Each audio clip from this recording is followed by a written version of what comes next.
Hello, class. Now, this week takes us back to the discussion on the Northwest Indian Wars. Many people tend not to think about Kentucky as a border state, but during the Northwest Indian War, it was a border in heavy dispute. The first article I looked at this week involved Anthony Wayne, the general who breached the Indian Confederacy stronghold and brought them to treaty. In this article, a specific aspect of the war is considered: the involvement of the Kentucky Mounted Militia and the use of regular army versus militiamen in guarding the border between Kentucky citizen and freeborn native. The Kentucky cavalry was led by General Charles Scott. His boy killed in an Indian raid along the Ohio River fueled his drive to fight Native Americans. The Kentucky militia were the closest non-regular troops to the combat area, used every time by General Harmer, St. Clair, and especially Wayne when taking a frontal assault into the Maumee Valley. The war in the Northwest Territory was fought with a combined force of militiamen and regulars under the command of an overall federal officer.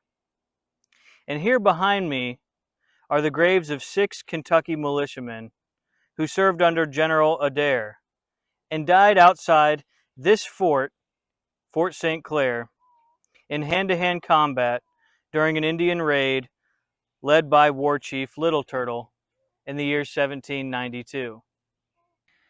Now, considering the content, method, sources, and conclusions presented in this article, the content is considerably specific to the overall information on the Northwest Indian War.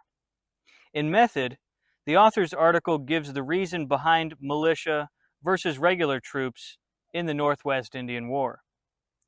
The sources included are mainly primary, with letters between the discussed individuals, congressional records, and newspaper articles from the time period. In conclusion, Paul Nelson's article shows Wayne's opinion to be federal troops at best and for the newly built forts on the border, whereas Washington contends the use of both militia and regular troops. A second article I found interesting on the topic of the Northwest Indian War, searching within the America History and Life with Full Text database, was Joshua Catalano's article, Blue Jacket, Anthony Wayne, and the Psychological and Symbolic War for Ohio.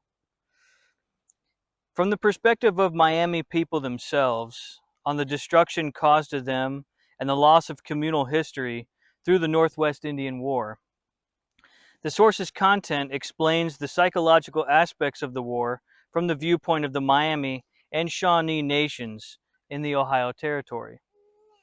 The method Catalano uses is to show the aftermath of crop destruction, fort building, and village destruction on the native population. How these events caused considerable mental difficulties in managing their place in expanding America.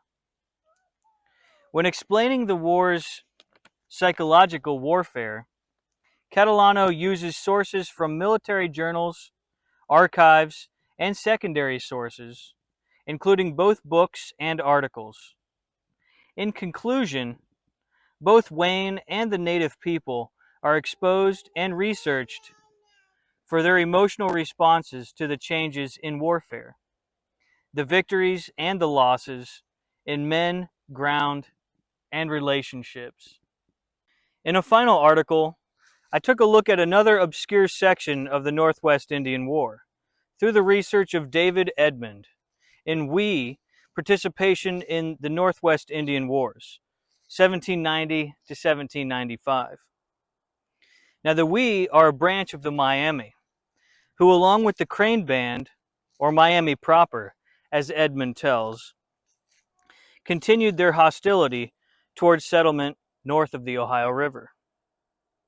The war between the Weas and the Ohio River settlers continued, as pointed out in the Harmar papers, from 1789, boasting of kills, kidnapping, and thievery, killing all white men and giving quarter to only blacks, whom they attempted to sell as slaves. The content and method of this source illustrates Weas' engagement through the primary sources of letters from the commanders in the field and the American state papers on Indian affairs, delivering a story of passion, suffering, and forgiveness. The letters give their weight in creating good context.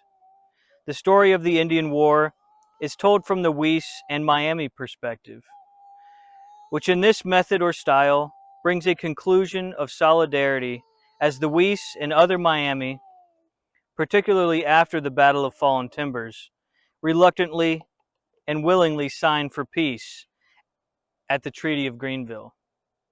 Now, I thank you all and have a good day.